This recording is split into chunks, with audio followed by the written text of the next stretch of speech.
HopeCast with special appearances by Megan Butler, Dr. Scott Canna, Kelsey Cheek, April Duda, Drew Friedman, Fernando Goetz, Jim and Lisa Greathouse, Kayla Kleminski, Kevin Maselli, Dr. Lauren Meyer, Nate Milam, Tyler Ordonez, Dr. Vasilios Papadakis, the Ross family, Karen Van Sickle, and your co-host Deanna Fournier, and me, Kathy Wisniewski. So welcome on in, sit back, and enjoy HopeCast 2023 as together we look to the future. Hello, and a very special welcome to our Histio community and listeners, and to our viewers as well. That's right, it's time for HopeCast 2023, which means that we are broadcasting this live on Facebook, YouTube, and LinkedIn. And then later we're going to turn this into a Beyond the Diagnosis podcast episode. So whenever and however you're listening, welcome on in. We're so glad you're here. And if you're watching this broadcast live, we'd love it if you would go ahead and let us know where you're watching from via the chat. So go ahead and type in your name and location, and we can share some of those out so everyone can know just how widespread our live audience is. While you're all doing that, let me give you a brief overview into what we're going to see or hear today. We are recording this on Giving Tuesday, which is often described as a global generosity movement unleashing the power of people and organization to transform their communities and the world. This, of course, is exactly the heart of our mission, right? To transform our community and our world until we see a world without Histio. As we near the close of the year, this is a wonderful opportunity to reflect on the accomplishments that we as a community have realized this year, and the milestones that you have made possible through your generosity and support, because we could not do any of this without you. So tonight we want to celebrate our accomplishments, we want to celebrate you, and we want to look towards the future. So what we have for you today is an hour or so, packed with patients, families, caregivers, doctors from all over the country and the world, who are going to share with you the impact that has been made over the past and the vision for the future. Okay, let me take a look at the chat. We have Claire from the UK, welcome. Tim from Pennsylvania. Those are the only ones I see so far. I know there's more of you, so go ahead and keep adding those in the chat, and I would love to give you a personal hello and a shout out. But while we're waiting for that, before we go any further, I would love to introduce my co-host, a frequent and well-known podcast guest, Deanna Fournier, the Executive Director of the Histiocytosis Association, as she joins me for this very special episode. Hi, Deanna. How are you? Hi, Kathy. Hi, everyone. I'm doing really well. It's exciting to be here, and I love the opening of the HopeCast. It was so fun, and I'm really excited for today. I can't believe that it is Giving Tuesday again already. It was such a fast year. It really was. It was. As we get started, I'd love to get your quick perspective on some things. You had Histio as a child, and you know a lot about the history and the progression of the disease over the years and the challenges that were overcome in order to get where we are today. What would you say are the challenges with the disease today as compared to time gone by? Thank you for asking that question. I feel like I've been reflecting a lot on this year, and I'll probably touch on it throughout the conversation, especially coming out of the Histiocyte Society annual meeting. There's just been so much that I've taken away from where we are currently. I remember when I was diagnosed, it was 30 years ago, there was so much of a difference in what it looked like to be diagnosed, the knowledge that physicians had, and even the treatments that were available. In fact, I think I've been able to find some gratitude in some of the shift in our focus to serving the community and solving new challenges because of how far we've come. And we've made progress in therapy and diagnosis. We understand genomics behind histiocytosis. When I was diagnosed, we didn't know that there was any, genetic aspect to this or genomics at play. And so I didn't have a genomic profile done, but that is something that's now part of the standard of care for diagnostics. There are FDA-approved therapies therapies. We have inhibitors that understand how to target those genetic mutations that are present with the histiocytic disorder. So there's so much, and I even look at just how many physicians, clinicians, and researchers are knowledgeable about histiocytosis. Even going to the doctor now, if I mention it, I more often than not get, I know what that is, versus can you explain that? And I know that there's still a lot of work to be done, but the fact that there are new challenges to solve is illustrative of the progress we're making. One example of that is we're starting to work on solving the transition of care from pediatric to adult, because treatment is effective and outcomes have improved. So in a way, I think we're grateful to be able to work on these projects. It shows how far therapy has come, research has come, and just what we're developing, these really great opportunities. So I'm really excited to talk to you today about all the things that are going on and how this is helping to really build the future. All these increased partnerships, advocacy, collaboration, there's just so much. So it's really hard to pinpoint one specific thing. I think there's just been a tremendous amount of change over the last 30 years. It really has. And there are just so many exciting things that are happening in the histio world. It seems like there's just so much energy right now, especially coming off of the Histiocyte Society annual meeting. And we love to highlight the things that we're doing so that all of you in our community can always be in the loop and know exactly what's going on. Well, speaking of exciting things, Deanna, I understand we have a special guest with us tonight who wants to share something pretty exciting with our audience. Hi, everybody. Hi, Kelsey. So welcome. Kelsey is joining us as a member of the Board of Trustees with the Histiocytosis Association. And today being Giving Tuesday and an exciting time of year, Kelsey wanted to join to share a very special message. So welcome, Kelsey. It's great to have you. Awesome. Thanks, Deanna. Thanks, Kathy, for having me. Appreciate it. So Kelsey, in terms of the board and thinking about Giving Tuesday, is there anything that you wanted to share with the Histio community about the importance of this day, and anything from the board's behalf that you'd like to present as an opportunity for them to get involved and give back? Yeah, so, and I appreciate everybody giving me a chance to speak. I think, on behalf of the board, and, Deanna and I met a few weeks ago, and we just kind of listed out a bunch of different things that, for the future, right, of how can we get involved and how can we get the name out there, and various different aspects of, what is next and how do we define growth and kind of hope. And, I met with the whole group, and everything is, as you guys are going to see throughout this whole HopeCast and process, is everybody is so passionate and willing to lend a hand no matter what. Every part of, every day, you just see the smiles and the willingness to give up their time to kind of help and push things forward. And to me, that drives so much of the hope and why we're here and how we're, positioning ourselves in Giving Tuesday, but not just today, but the long-term goals of, everything across the association, which is just incredible in this journey. And, I'm newer to the board and fortunate enough to, the reason I was really drawn to this is the view and the vision of your hope. So, as I mentioned, some of the awesome parts here is kind of the board match, right? So one of the things that, we're kind of working on this year is working to match was it $14,000, Deanna, and maybe $14,150 for this year. So very exciting stuff that, the board has kind of come together to match on Giving Tuesday. And, I think as part of this journey, we're in this with everybody here and want to be as supportive as possible.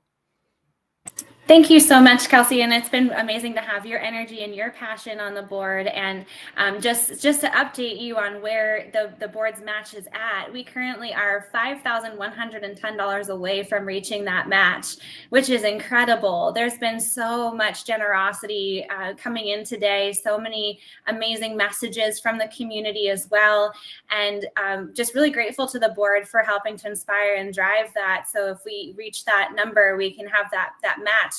And that would bring us to a total of $28,000 raised in 24 hours for histiocytosis research and support programs.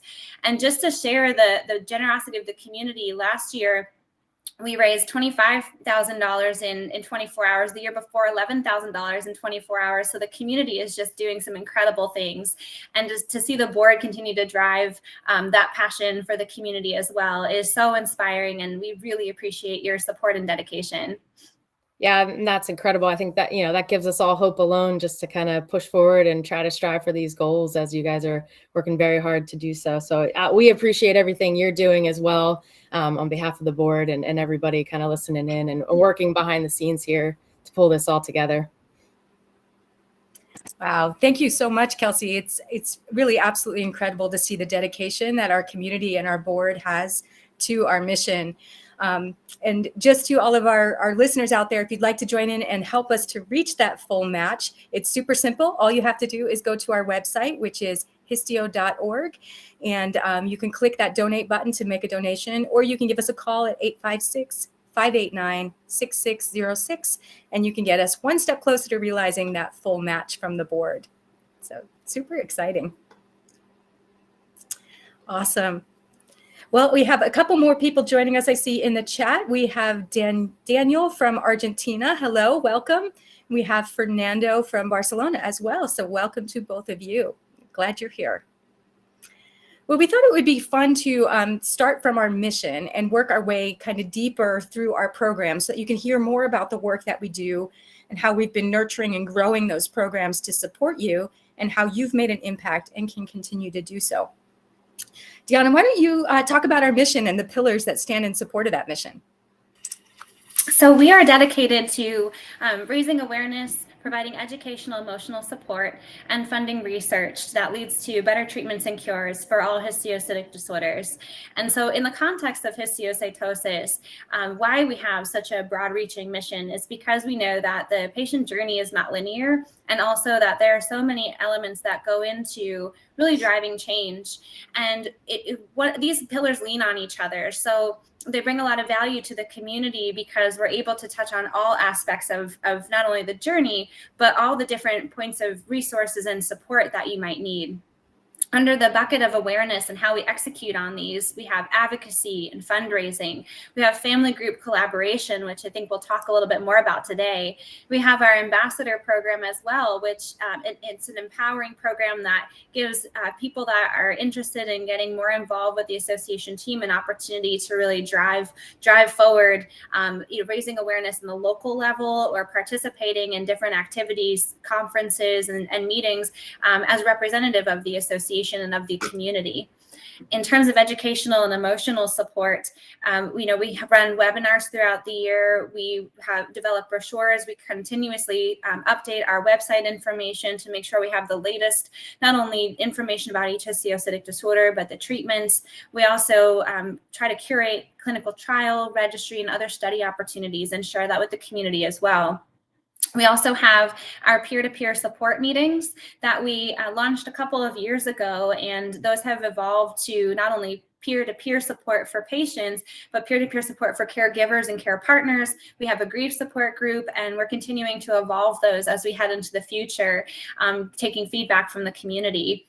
We have our podcast, which Kathy is our amazing host of and has a tremendous reach with the podcast as well, spanning across the world. We have a blog where we try to keep you updated on things that are going on that may be too detailed for a newsletter. And so we highlight them in the newsletter, and then you can dive deeper and read. And junior investigator education, which we'll touch on as well. And then under the research bucket, we of course have our annual research program where we fund seed grants in the amount of $50,000 US, and we fund as many as we can based on the funds raised throughout the year.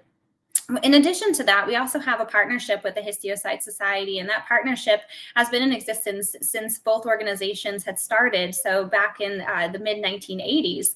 And that relationship really allows us to lean on each other for bringing the patient perspective and challenges and initiatives forward, but also being able to learn where research is headed and to hear the exciting projects and work that are going on, in addition to a variety of other opportunities to partner. And then we participate in steering committees in various different research projects. We're involved in studies. We this year have been really supporting the N2HLH registry much more closely, as well as the University of Alabama at Birmingham's follow-up study.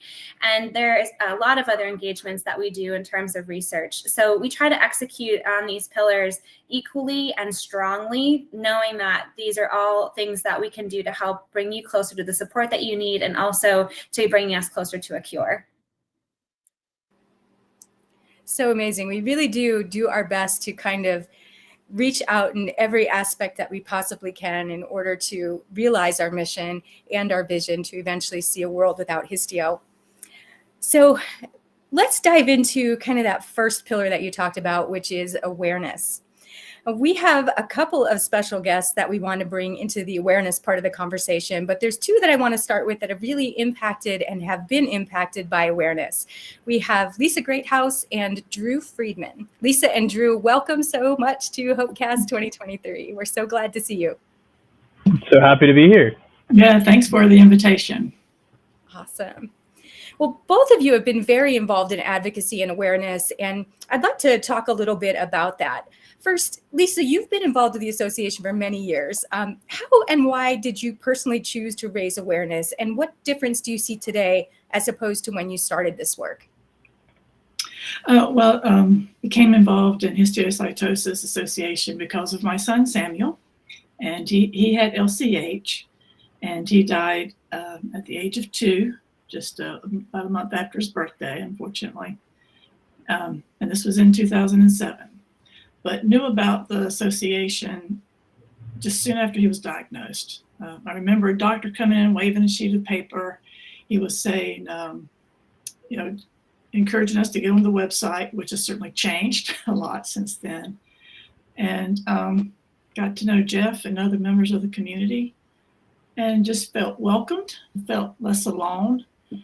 I appreciated the honesty that I saw with Samuel's diagnosis and sort of what the prognosis would be, and that it was going to be tough, but certainly again, just a very welcoming community and just needing that place to go, and I think has certainly has brought me to the community and why I stay. One of the reasons why I stay, and I'm just so impressed with how the Histiocytosis Association grows on and on and on. The work dynamic, the work ethic, the support. Histiocytic disorders may be rare, but awareness doesn't have to be. Anybody can, and certainly the medical field needs to know about it. And that's one thing I've seen change a lot too over the time I've been involved. That's fantastic. You have done so much work for us, and we are so grateful to you for everything you've done over the years. What would you say is the biggest shift that you've seen as far as awareness is concerned? I think something that Deanna alluded to a bit earlier, that now, oh yes, I've heard of that, is a response you get from people. And so that's encouraging. I think that's a big shift. The people getting involved in advocacy, seeing the importance of it, and being able to be part of that has certainly been rewarding. But you guys, you say shift, and I guess it's really, I think you're almost constantly growing and shifting, and just making such inroads. It's just been wondrous to watch, and I just remain in awe of the whole organization and everybody who works so hard, the supporters, especially you guys, the staff. That's amazing. I've been at the association now for 15 years, and I agree. It's exciting to see just how much more that we're able to do now, especially with social media and things like that, just to get the word out. It's really, really exciting. I think we're at a very exciting and pivotal time in histio research and developments. So, yeah, you were one of the first people I got to know. I know. I know. It's been a little while now since it has been a little while. Yeah. Well, Drew, you have greatly focused on advocacy. Why don't you tell us a little bit about that? How does advocacy help further Histio on the national scene and within individual states? Yeah, that's a great question. So actually, just within the last 2 years, actually, and thanks to Deanna and then Melinda as well, and the rest of the team, we've been able to actually introduce the ambassador program. And so because of that, we've actually been able to attend conferences. We've been able to meet on a monthly basis. And then even from there, that stemmed into other individuals actually attending events, such as meeting with their local congressman, And for example, even last year, I was able to meet while living in Washington, D.C. with my elected representative, and where we've actually been able to go ahead and have conversations about if it's just histiocytosis specifically or just rare disease in general. We've been able to get out there on a federal level, but also even focus in on our state level representatives and kind of speak for ourselves as a group. That's awesome. It's so important. And I think that, the work that you've done has helped with what Deanna and Lisa both said, which is now, people know more about it. Doctors know more and say, I've heard of that before. So thank you for all the work you do as well. I would love to hear from both of you, Lisa and Drew. What do you see for the future of Histio? Go ahead, Drew. Thank you. Well, it's funny. I think I always repeat this every time someone asks, but as much as I love working it with everyone in the association, I think our vision as a group should always be that we no longer have to do this, right? If we can go ahead and find cures where people aren't dealing with these issues, or people are at least being treated to where they're comfortable, then I think that's our goal. So again, as much as I love working with all these amazing people, I think our focus has always been, one, to make sure people are treated and are comfortable if there is not a cure, but then two, go ahead and continue to strive to finding cures and hopefully rid of histiocytosis in general. Well, I think everybody eventually wants to see, no need for the organization, right? But I think there is something about histiocytosis and what it is going to tell us in the future about histiocytes in general, and what that can mean to the medical field. And it's out there, and we just have to find it. So I think the future of histio will play a role in something really fantastic down the road. Awesome. Well, Lisa and Drew, thank you so much for joining us and for being a part of HopeCast 2023 and spending your time with us. We so appreciate everything that you do. So thank you so much. Very appreciative of everything you guys do. Thank you. Thank you both. Thank you, Lisa and Drew. Thank you so much. Okay, I did see a couple more people come into the chat. We have Sandra from Michigan watching on Facebook, although she's currently in Japan. So that's pretty exciting. And then we have Reese, I'm sorry if I said that wrong, from Facebook as well. Her 5-year-old niece is a histio warrior. So we're so glad you're here, and we hope that we could be of service to you. If you need anything, please feel free to reach out. Okay, well, along these same lines, we have an ambassador, Kevin Maselli, who couldn't be here with us live tonight, but he did submit a video that we're going to play for you right now. Hello, everyone. Kevin Maselli here from New Jersey, Histio Ambassador and LCH Warrior. Just getting on here to help spread the awareness for our wonderful Histio organization and the lovely things we do and the lovely things my fellow ambassadors and colleagues do for this wonderful organization. I think for myself, it's important to come on here and help continue to spread the awareness. When I was diagnosed with the disease back in the early 2000s, I didn't really have this group of people that really understood what was going on and what we were going through. So to help, to have the resources to reach out and have, doctors who specialize in this stuff talk to us, to listen to our fellow ambassadors, to listen to other family members, for them to continue to just spread the awareness is so important. I think at the beginning of COVID was really when I started to reach out to see what was available as in terms of resources and what was sort of to come of the diseases that present us. And weirdly enough, I actually Googled, as you get older, what happens with LCH, and came across histio.org. So at the time, I spoke with Jeffrey, and Deanna was just coming into her place as the executive director, and it was finally one of the first times where I felt comfortable because it was finally speaking with people that understood what was going on, that experienced similar things, and sort of that sense of rarity and what's going to happen. It was just comforting to have other people that experience that. I think the biggest shift of awareness over the years is just the dedication to provide the resources. Just having an organization like ours, creating the ambassador program, just to have patients spread the awareness, to spread hope, to give families the resources needed.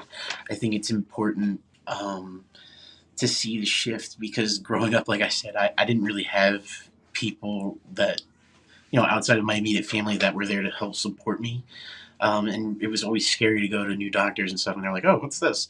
So it's really important that this awareness is here and these organizations are there because it's a nice outlet to be in a group of people that understand what you're going through. I think what inspired me most about this community is just working alongside fellow family members who fight for warriors or are warriors themselves, and just watching them go through what they go through. Obviously all the diseases are a little bit different and some of the treatments are more extensive and a little bit more intrusive and stuff like that, and luckily I was one of the guys that didn't really have to go through extensive medical treatments and stuff.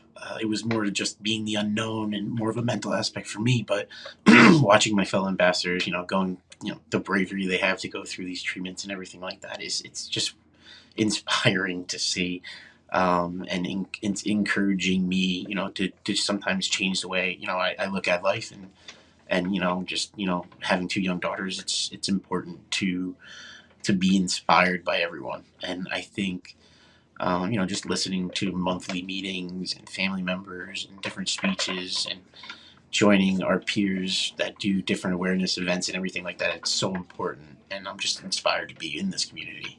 The future of Histio, shoot, hopefully it's not as rare as it is now. Hopefully, we're doing our part, and the organization, Melinda and Deanna and the rest of the team behind the scenes are just doing what they can and exhausting every resource possible to continue to spread the awareness. And I think, we got a great set of ambassadors here that continue to spread awareness and continue to reach out.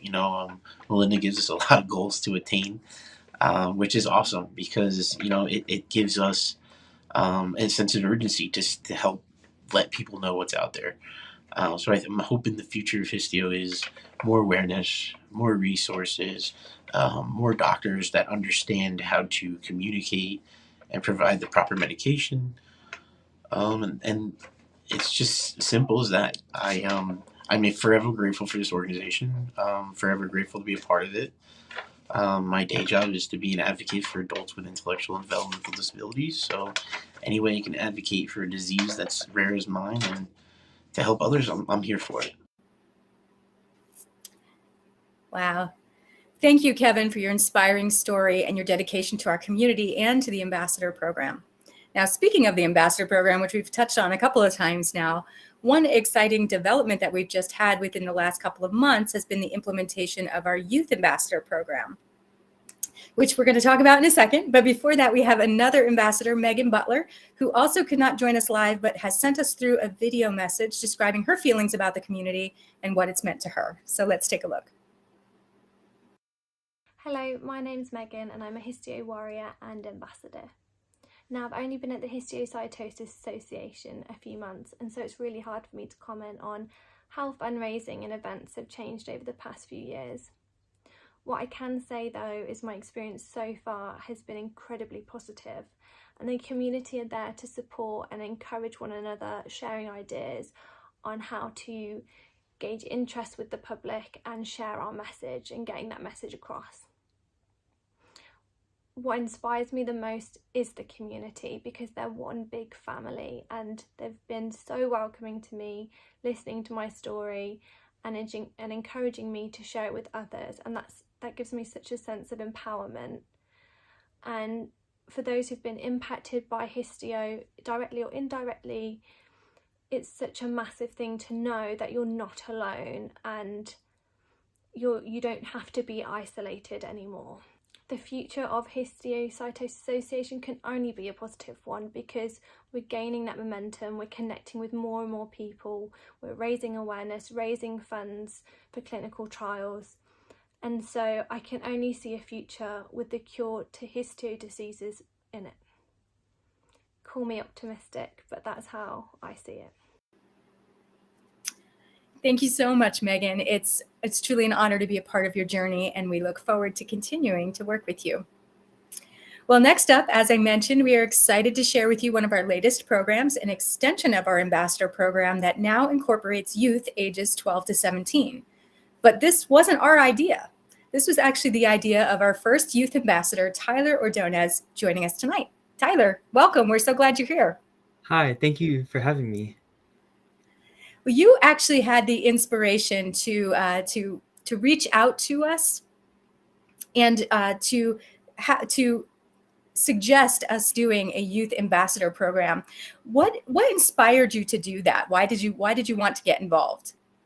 Yeah, so I had always wondered about my Histio story because I didn't know about much. It all happened so long ago when I was only 1.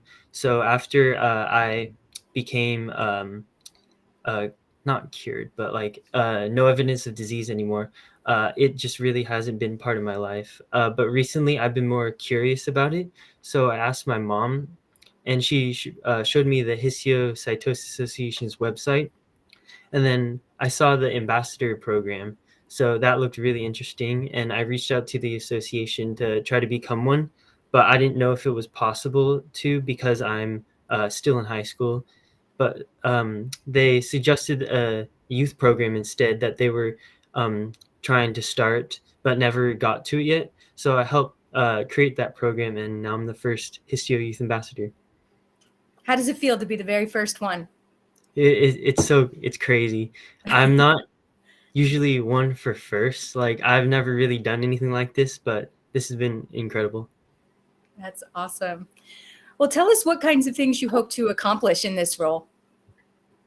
Yeah, so I've accomplished many things and hope to accomplish more in terms of like awareness and raising money. I've hosted a bake sale at my local farmers market so far in the past summer, and it was really cool seeing the public and my community and people I know rally around a cause that was so important to me. And then over the summer, I also advocated and lobbied the California senators through the Youth and Teen Advocacy Day, which was hosted by the Every Life Foundation. Mm-hmm. But yeah, it was really cool because it was a bunch of other kids with rare disease or kids who have been affected by rare diseases, and so it was really nice to see that, or for me to realize that like I'm not alone in terms of like people my age having rare diseases. So yeah, in the future, I hope to keep working with both these organizations and spreading awareness about Histio and all rare disease in general. That's so cool. You are truly making a difference. It's really, really inspiring to see someone your age get so involved and to want to make a difference. And that inspires me to want to do more. So thank you for everything that you're doing. You are doing the thing. And that's what we have to do. And I just, as you're telling your story, I'm just thinking about all those people at the farmer's market that probably never heard of histiocytosis that all know about it now. So thank you so much. Welcome to the ambassador team. And we can't wait to see what you do. Thank you. Thank you so much, Tyler. So inspiring. Really, really is. He created this whole idea on his own, and I remember him recounting that story, and it was just really beautiful of what the bake sale meant to him and the community. Yeah, it sure is. It sure is. Let's see. I'm looking in the chat real quick. Reese is in Virginia Beach, who has the 5-year-old niece who's a Histio warrior. We also have with us Tracy from Ontario. Her son is a longtime LCH warrior, and she's on the board of directors of the Histiocytosis Association of Canada. And if you look at your screen right now, you'll see a ticker going across the bottom with some people who have generously made donations. And thank you to everyone who has donated today. Just inspiration all around. Well, Deanna, I think we have a guest that you've worked pretty closely with over the last couple of years. Absolutely, yes. So Fernando Goetz from the OR Association in Spain and April Duda from the Histiocytosis Association of Canada.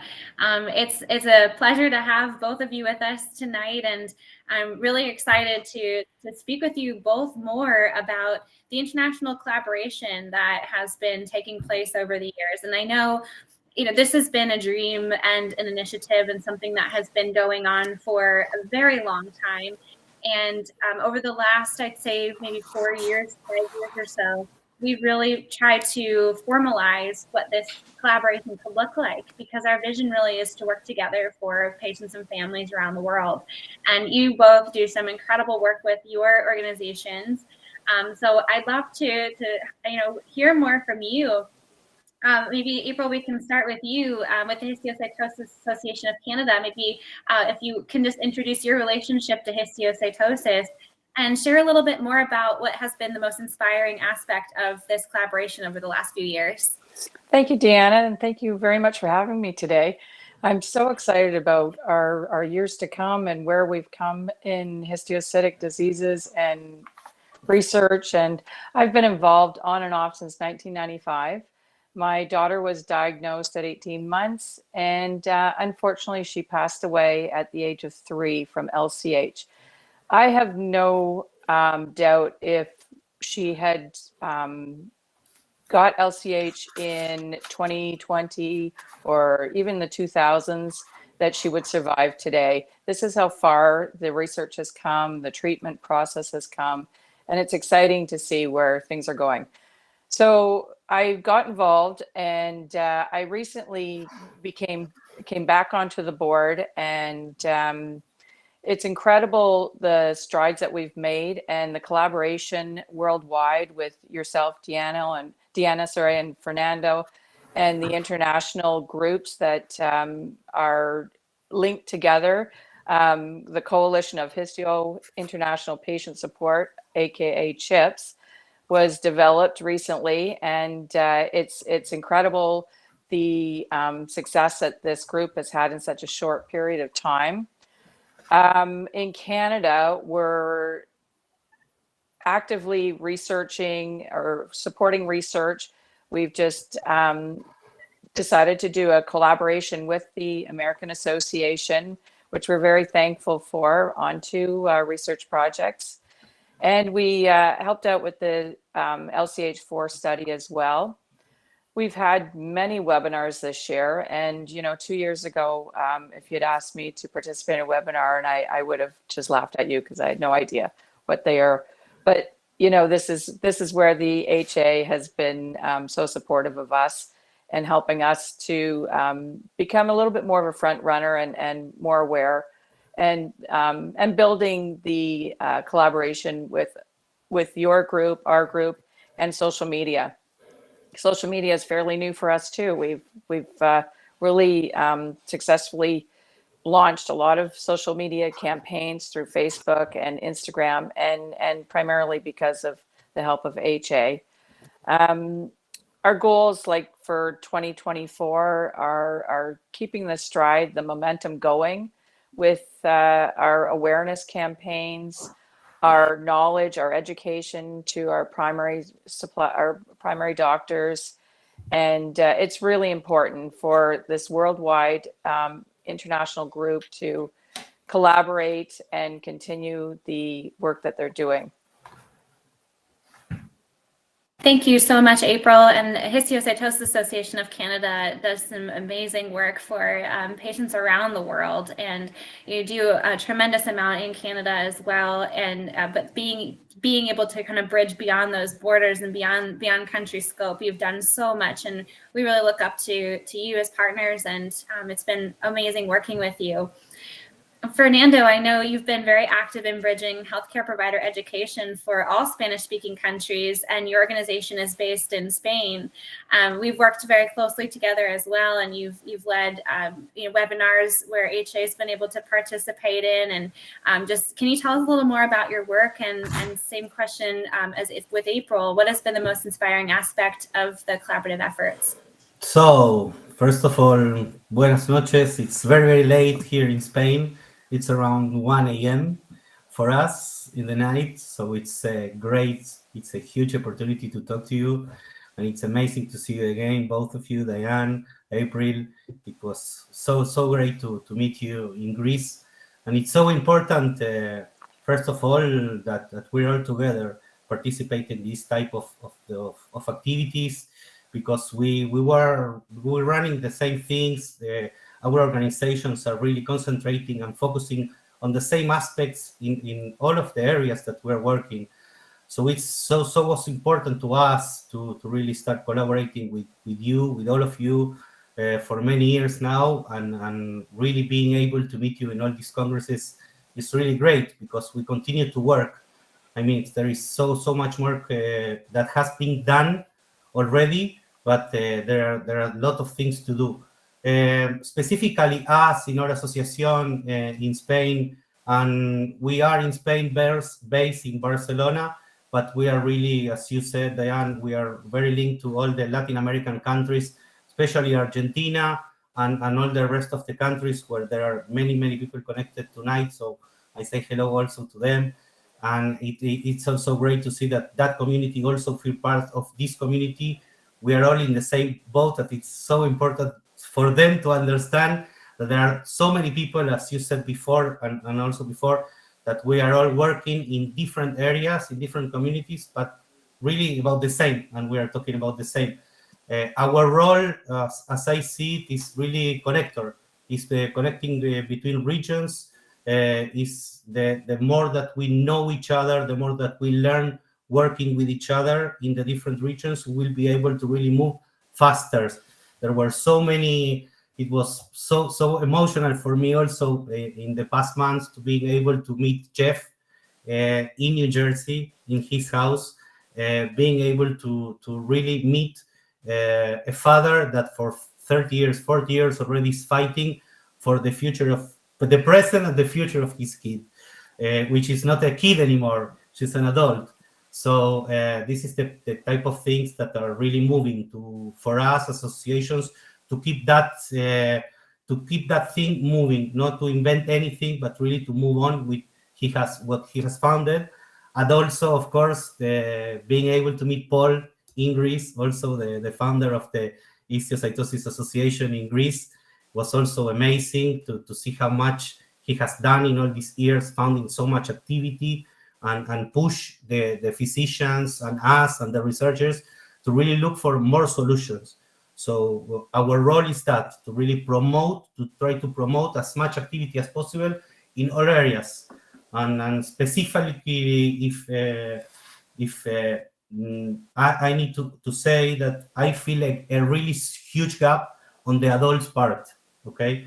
The adult patients, I feel that, again, we have many solutions maybe and treatments for young kids, but the adults part, the transition from the pediatric side into the adult part is something that, again, that's something that really we can maybe also lead in that part, and being a connective role between hospitals and different treatment givers and caregivers and centers, different centers that can be united.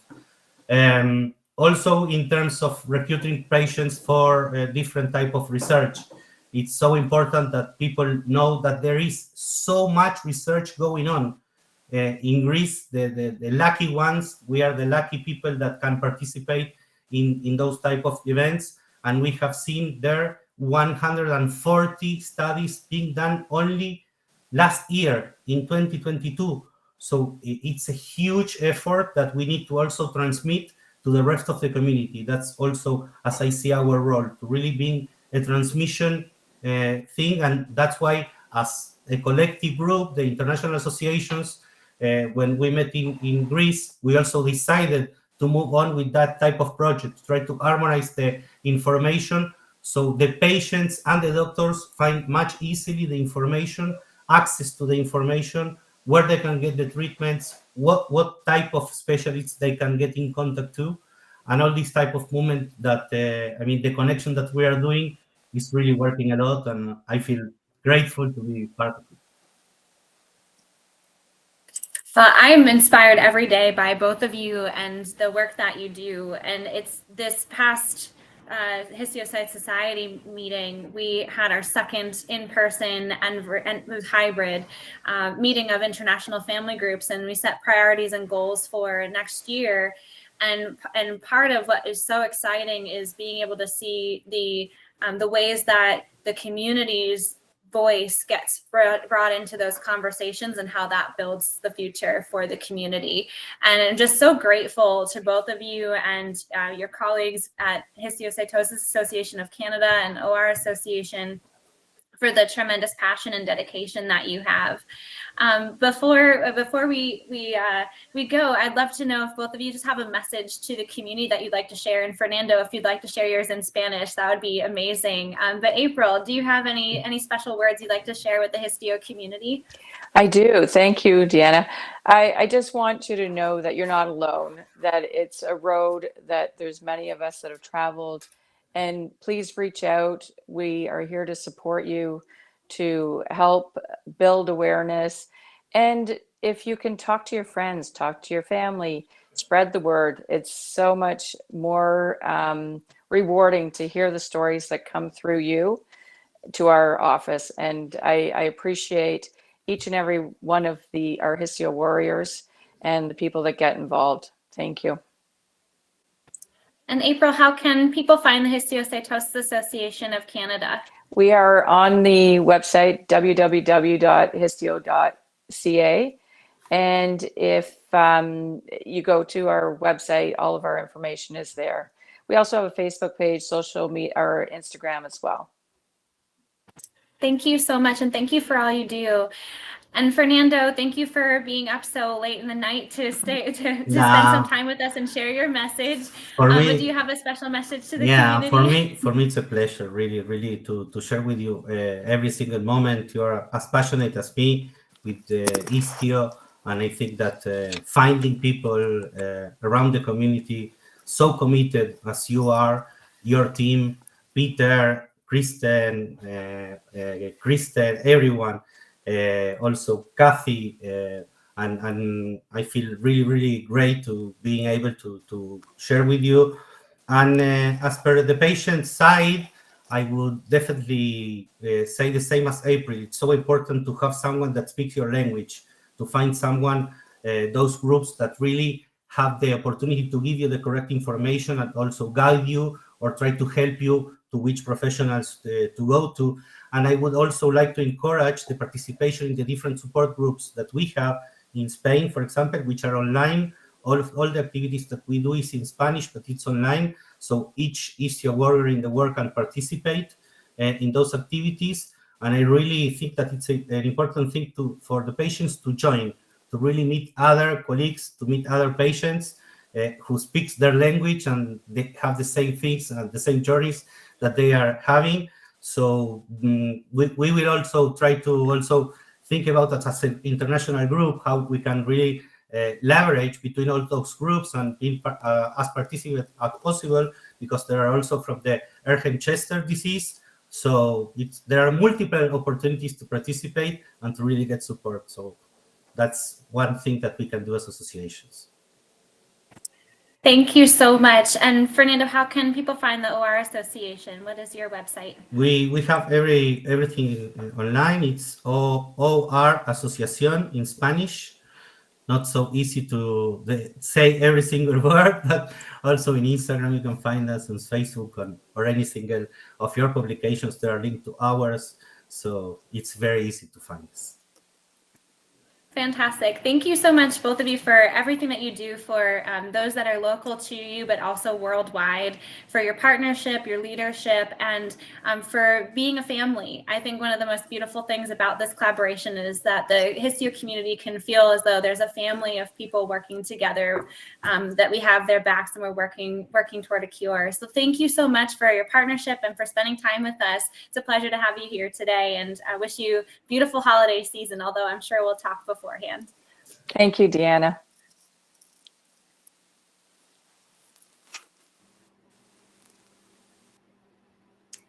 Wow, thank you, April and Fernando. That was fantastic. It's just so interesting to hear all of the ways that lives have been impacted just through this community and through all the work that they're doing. And we haven't even gotten through the first pillar yet. So there's just so many fantastic things to come.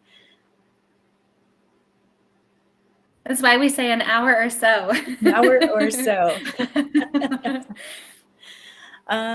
Let's see, I just looking in the chat real quick. I want to welcome Kenzie on Facebook, whose son was diagnosed with ECD. So welcome. We are glad to have you here. And oh, I see Karen too on Facebook, a 53-year-old histiocytosis X survivor. So that's going way back. Wow. And a way to go for Tyler. So we all say way to go to Tyler.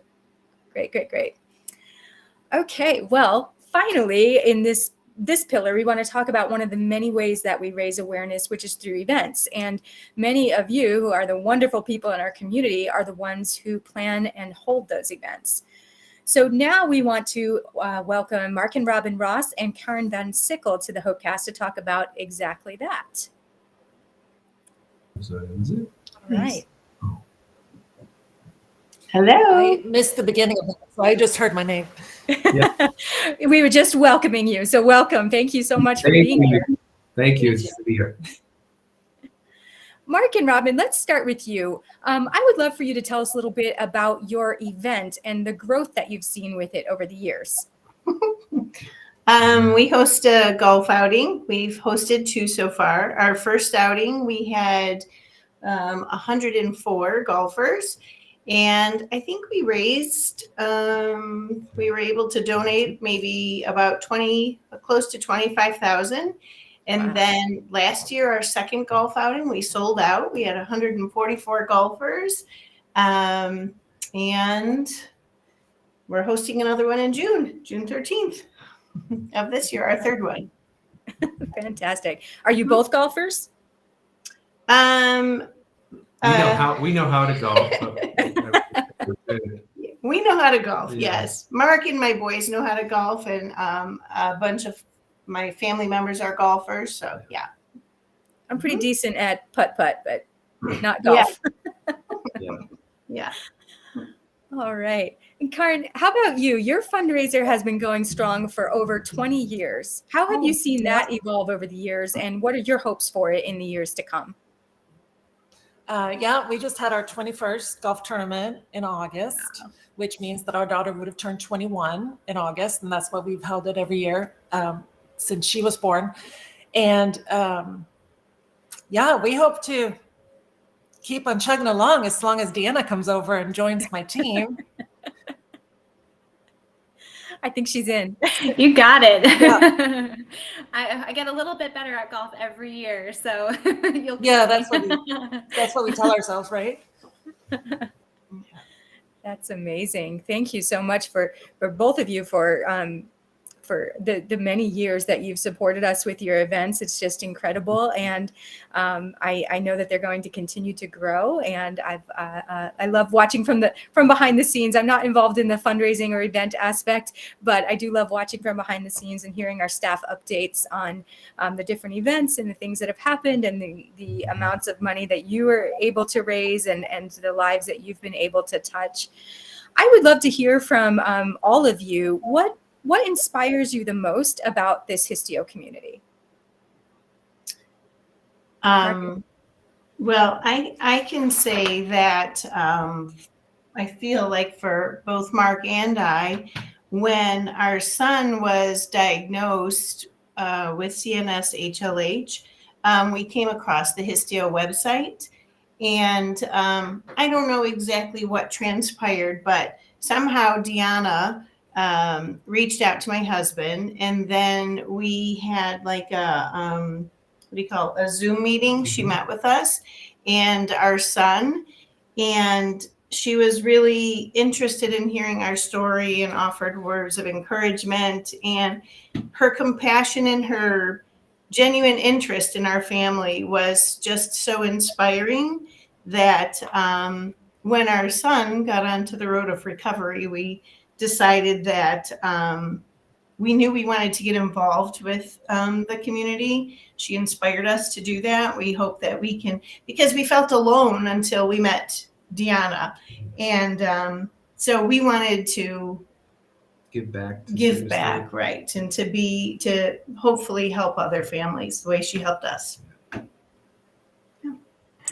I still remember when I saw the picture of your son ringing the bell and my tears of joy.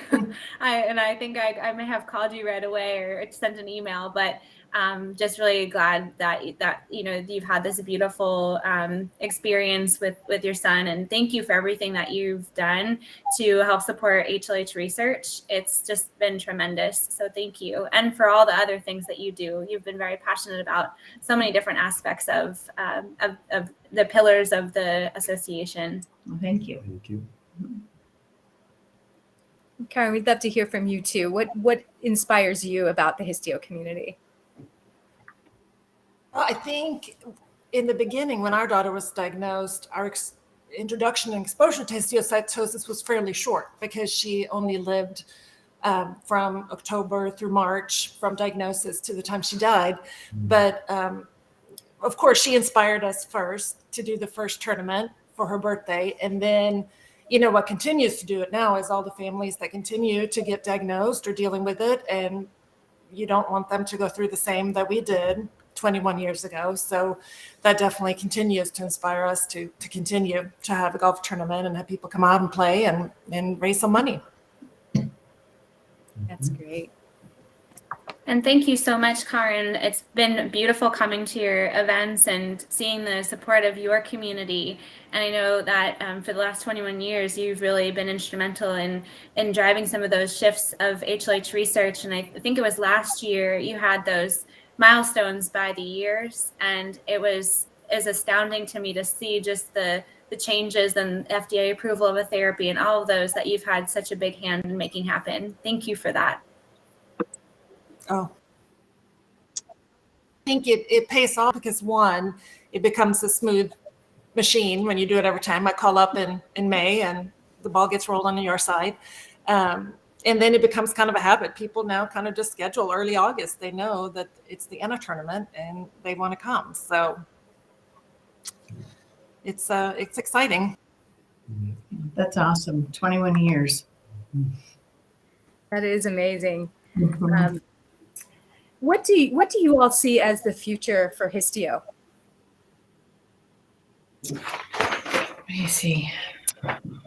I can start, and I think everyone's pretty much said a lot already, but I think Tyler kind of spoke for that, being that now we have a whole new of the patients that were babies or young and now are grown up and they want to get involved, and I think that's what's going to continue going, so that treatments and cures will be created and support will be given to families. So I think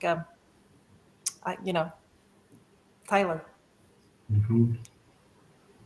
Yeah, and I think just seeing how the time to diagnose someone is decreasing, and I feel that's the Histio Association had something to do with that. I think through their research studies, creating awareness and having just the ability to speak with so many doctors and medical centers and providing education to them and awareness, that is going to shorten that time even more.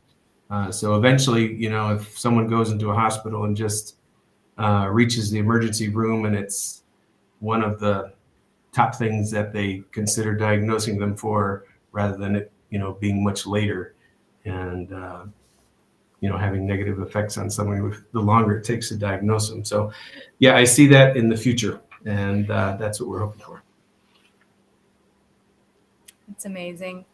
Well, I would like to personally thank all three of you so much, not only for being here with us tonight, but also for all that you do and have done for the community over the years, and your events every year, your dedication. It's inspiring. I know we've used that word a lot tonight, but I can't think of a better word.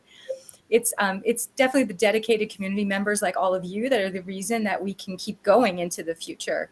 And in fact, I think we can sum it up by saying that the future of our community is you. Every one of you on the HopeCast, everyone listening, and some that we haven't even had the chance to meet yet. So it's just so important that we share this with others so that we can encourage future generations to keep spreading the word about histiocytosis and making sure that people far and wide know what it is and how much we need their help to conquer it. So thank you. Thank you. Thank you. Thank you. Well, that was amazing. And that was, again, just our first pillar. We still have 2 to go. Now, coming up, we're going to speak to Ambassador Nate Milam and see a video from Kayla Kleminski, both scholarship recipients, and we'll also hear from a couple of histio doctors. But before we do, I'd like to remind you about that match. So if you make a donation today, our board is going to match it up to $14,150. So be sure to visit our website at histio.org or give us a call at 856-589-6606. And you can make your donation today so that we can make that match. So, okay, a couple of more people have shown up in the chat. UG Jr., watching from Facebook, his son is diagnosed with LCH, multisystemic. And we have Dawn Marie on Facebook as well, who has PLCH. So welcome to both of you. We are so glad that you are here. All right, I think that we are going to dive into some education. So I'm gonna hand this one over to you. I think this is more your area. Thank you, Kathy. And I just want to say thank you to all of our special guests for coming on tonight, and sharing your thoughts and your words. It really means so much to us. And to all of you listening, all of you that have participated in our work this year and years prior, just thank you. And thank you to all the generosity that is coming in today. You're moving mountains, and you're helping to really fuel some important work. So education is an area of our mission with a lot of facets, and education, we focus on supporting people who are newly diagnosed, education for caregivers and care partners. There's education for those who are years into their journey, for healthcare providers, educating regulatory bodies or organizations to help with drug development, and also for the public and beyond, because awareness and education really have this overlap. And we try to balance all those facets throughout the year with webinars, engagement on various panels. And most important, I think, is finding opportunities to share with you to participate, advocating for change in policy, or giving you tools so that you can provide education locally to your healthcare provider, for example. And I think education and awareness really do go hand in hand. I think one does help the other. And so we'd like to ask, well, before I do, let me talk a little bit about our commitment to educational opportunities for you. I think that they're very critical. So in 2018, the Histio Student Scholarship was born, and it has been supported by the Histio Hike Shenandoah, which is a hike event that takes place in Shenandoah National Park, and it's on its 15th year next year.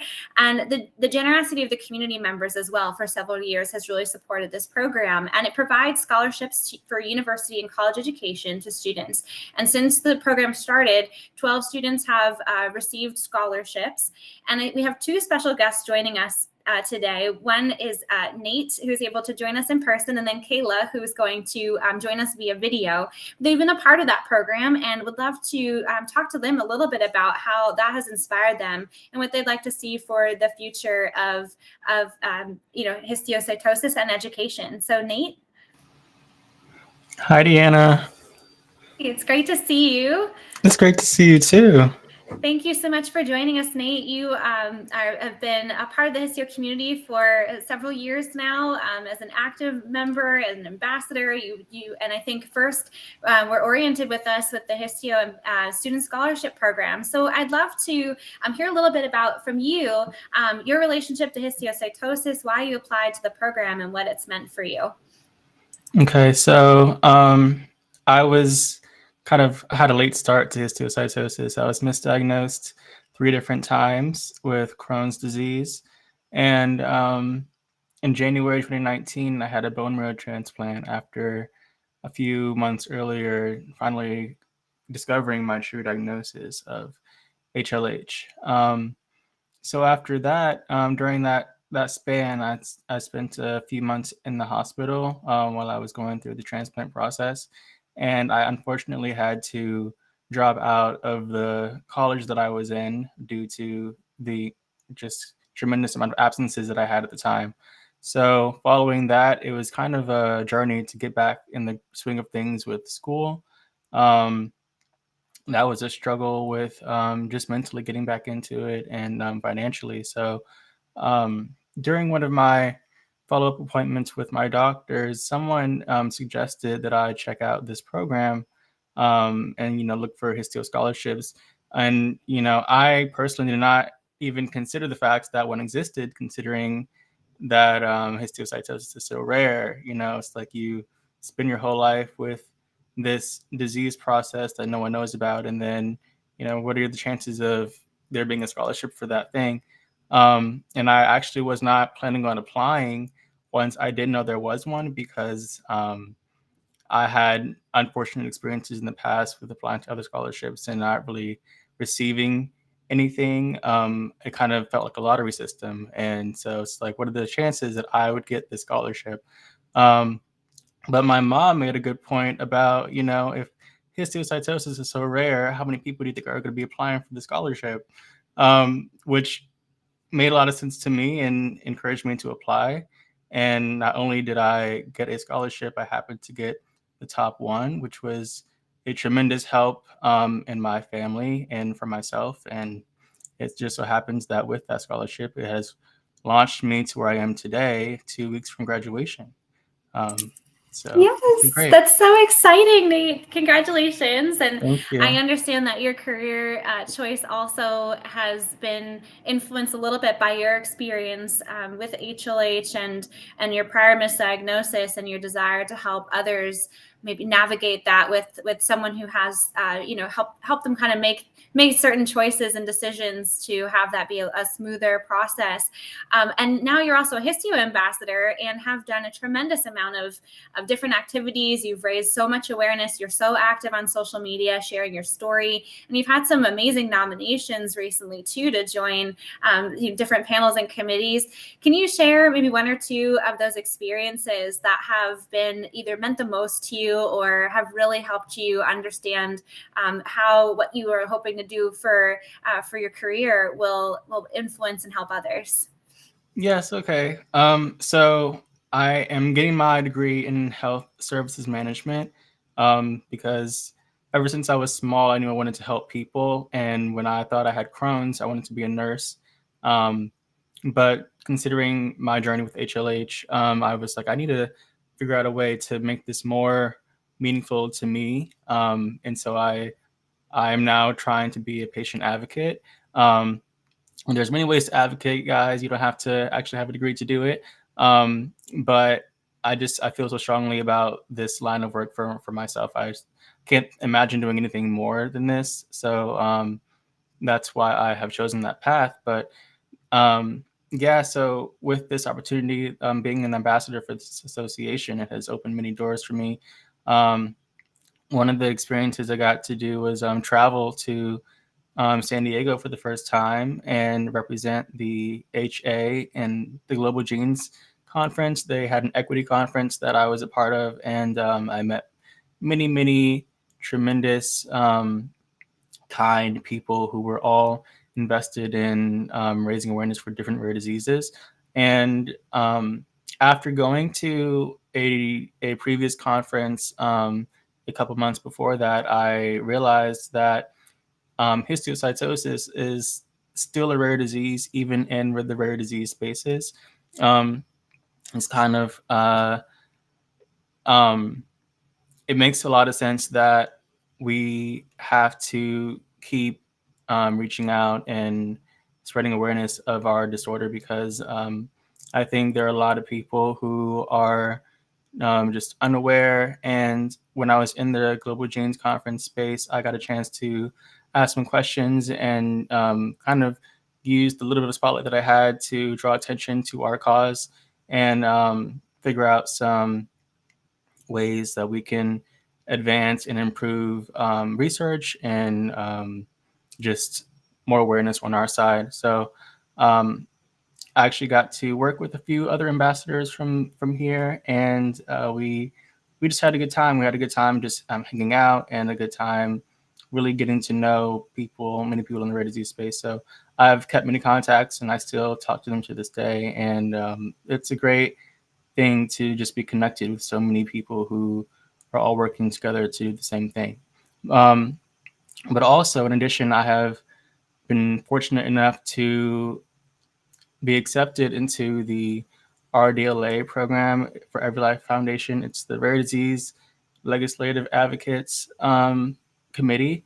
There were over 80 applicants, and they chose 13 of them, and I happened to be one of the 13. So that was really an exciting thing for me. Again, I have, just because of my disorder, I've kind of grown up with this mindset that far-fetched chances don't really happen for me, because I have a rare disorder, but what are the chances of that happening? And so it's like me feeling like I luck out on opportunities like this. I just don't really have that great of a mindset on fulfilling or succeeding at those things, but you always have to try. So my mom has been really great at motivating me to keep trying things, which is why I tried the scholarship and got accepted to that, which is why I tried applying for this ambassador program and got accepted to that. And I applied to this committee. They have meetings throughout the year, and we get to actually speak on and be educated on the legislative side of things,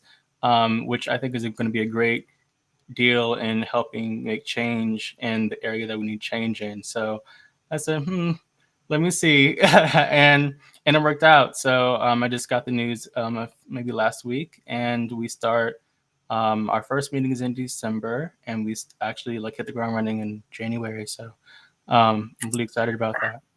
That's amazing. Congratulations. And Thank you. and go mom for supporting you and inspiring you to continue to try, because you inspire us so much. And we were talking about building the future of the community, and you are doing so much amazing work. You're inspiring so many people, and so you are helping to build the future of the community. And just the different areas that you're focusing on are incredibly important. And so we're so grateful. I feel so happy to know you, and I hope that you know how many lives that you have touched and continue to touch by sharing your story and continuing to try for those things that you so deserve. So thank you so much. Before we go to Kayla's video, do you have a thought for the future of Histio, Nate? What do you see in the future? So like someone else was saying previously, I think a lot has been said already. So I think many of us are going to be saying sort of the same thing.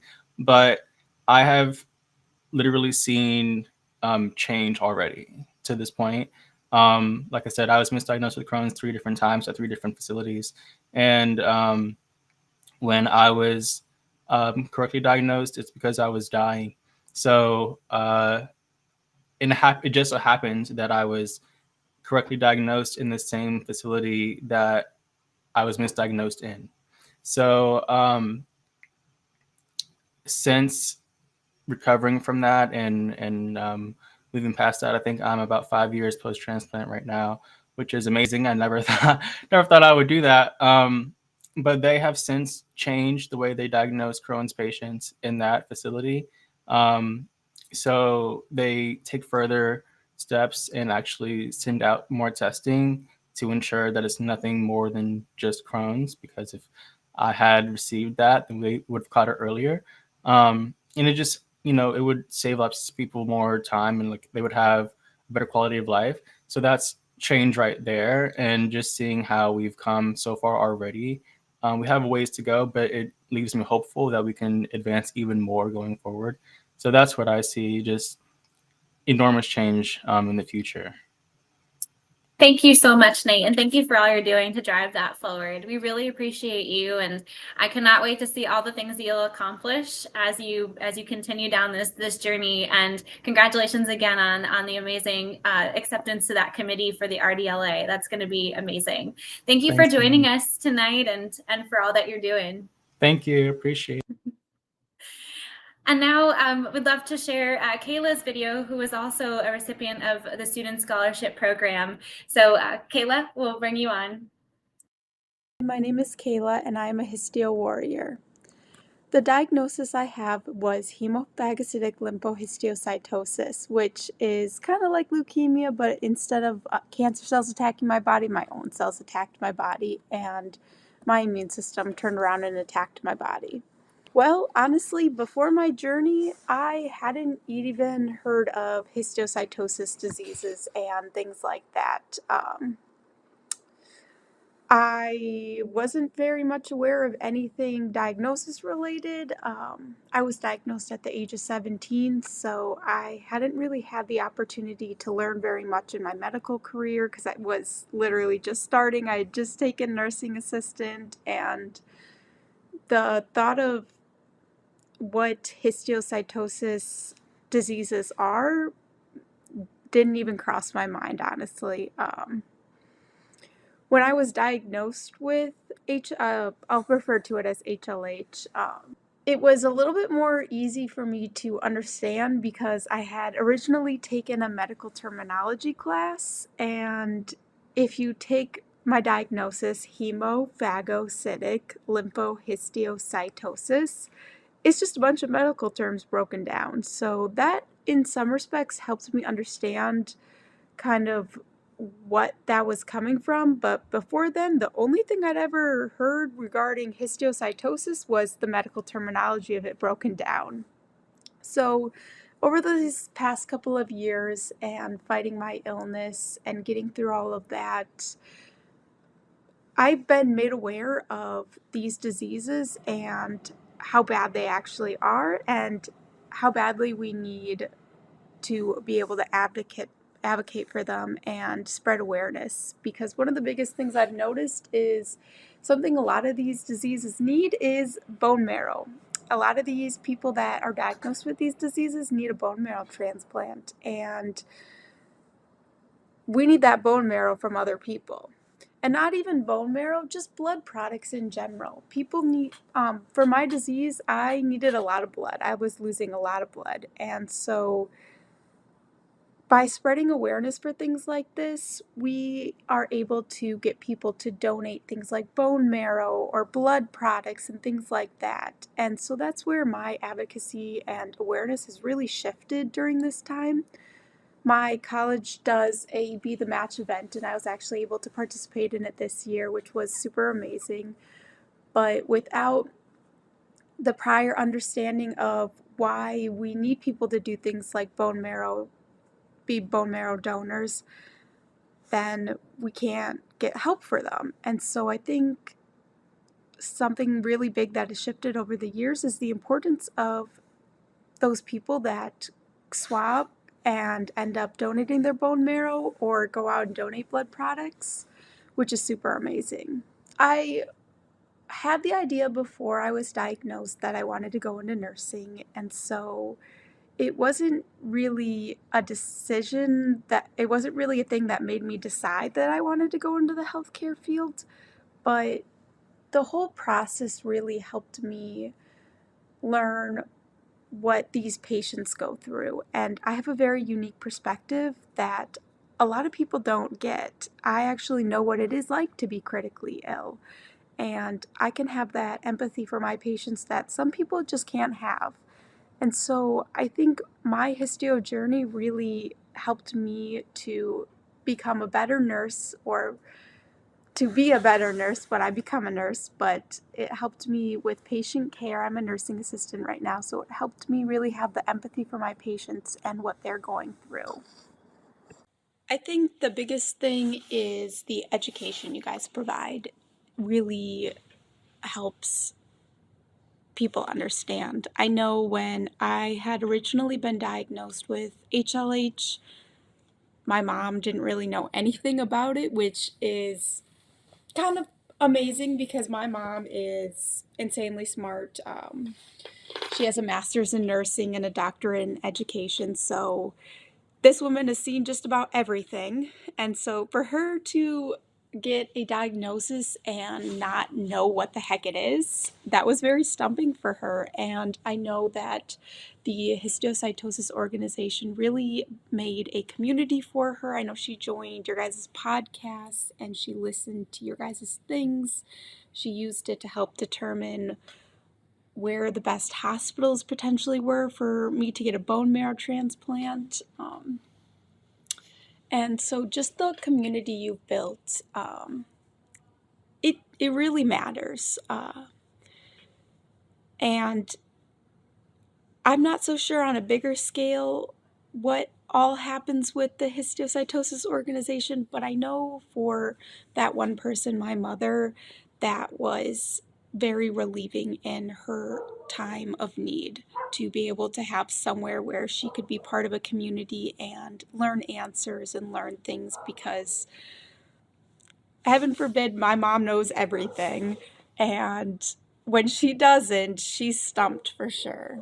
And so that was very challenging for her, especially when it was happening to her own daughter. And so just the whole community built with the histiocytosis organization is just a wonderful thing.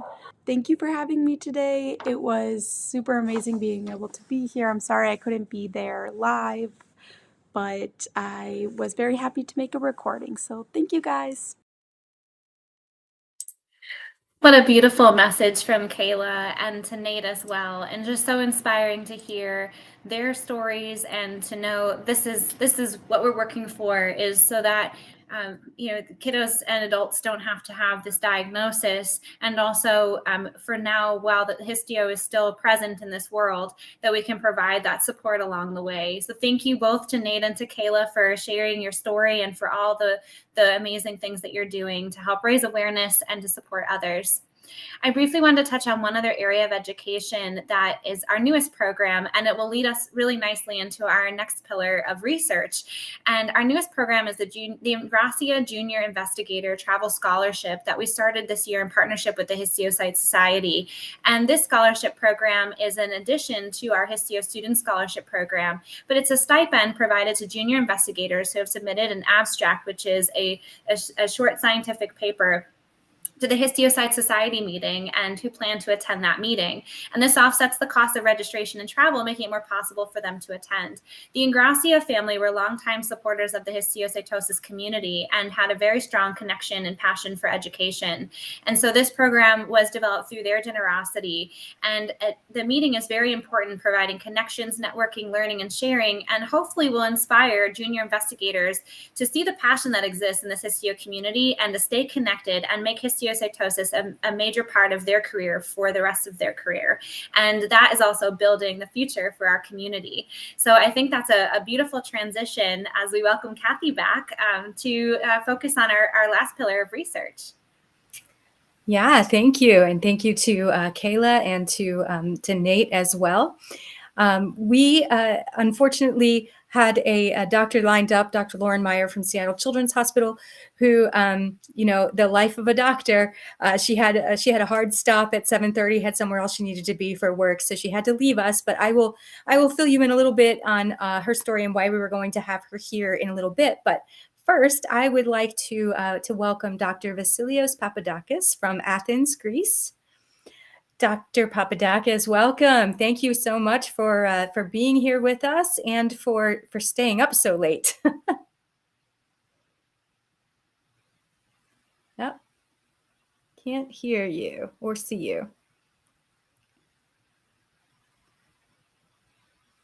Well, we'll see if we can get that fixed. But one of the reasons, well, the reason that we invited Dr. Papadakis here is because he has been a longtime member of the education committee of the Histiocyte Society, and we've talked at various times about the partnership that the association has with the society. And when we talk about raising awareness and the future of histiocytosis, we can't have those conversations without bringing in the medical side of it as well. And so having been on the education committee, he is now the chair of the education committee. And that was why we invited him here tonight, in order to share kind of his vision for the committee and for what he's going to be doing with the committee over the next couple of years. I don't see that we have him back yet. So while we're waiting to see if he can rejoin us, I will talk more about Dr. Lauren Meyer, who Dr. Lauren Meyer was one of the recipients of a travel scholarship this year. We expanded the program this year within the society in partnership with the association in order to offer more travel scholarships than we've ever offered before. We typically have offered around 3 in the past, and this year I think we offered 9, 10, something around that, between 3 different scholarship buckets. And Lauren was one of those recipients as a young investigator, and has come on also to the education committee, was voted on by her peers at this past meeting. And she has got such a great vision for young investigators. And she has kind of taken the helm of creating a young investigator committee so that she can gather all of the young investigators in the society, help them to get plugged in, help them to understand and know what opportunities are available for them. And like you said, Deanna, so that they can make Histio their focus for all of their careers, which is really, really awesome. So that's what we were going to talk to her about tonight. But unfortunately, she had to leave us. So I'll just have to give you that quick overview of why we were going to have her here. And again, she was one of the recipients of a scholarship this year so that she could attend. And talking about scholarships and education, I'll talk a little bit about some of the things that the society has been doing with their strategic planning. The things that they're focusing on over the next year are people in what we call LMIC countries, which is low to middle income countries. And doctors that are in these countries have a hard time sometimes paying for their dues or having the money to attend a meeting. And that's one of the things that these scholarships focus on, is getting those doctors there so that they can learn as well, and they can understand what the best treatments are, and specifically how to best use the treatments that are available to them, since all treatments are not available everywhere. Okay. Do we have Dr. Papadakis back yet? I don't see him just yet, but anything that you want to add about the scholarships while we're talking about them? Yeah, I think that earlier Fernando had mentioned that there were 140 plus abstracts at the Histiocyte Society meeting this year, and a large number of those were junior investigators, and then the scholarship program really helps make it possible for them to attend the meeting. And I think that focus on supporting the future of the healthcare providers, and also knowing that the adult patient population really does need the support of a more empowered workforce of clinicians that are focused on adult care, is just really inspiring to see. And I think the scholarship program really provides that opportunity to not only engage those that may not have the financial support from their institution quite yet, or maybe this makes their institution recognize the strength of their work, whatever that might be. I really think that it offers a powerful way for these young investigators and these individuals who are really passionate about histiocytosis to continue to stay involved. So it's amazing. It's a fantastic program, and the society is just an amazing opportunity for these clinicians to get together. Absolutely. Absolutely. I think we have Dr. Papadakis back with us. Am I right? We have those tech gremlins that sometimes take over.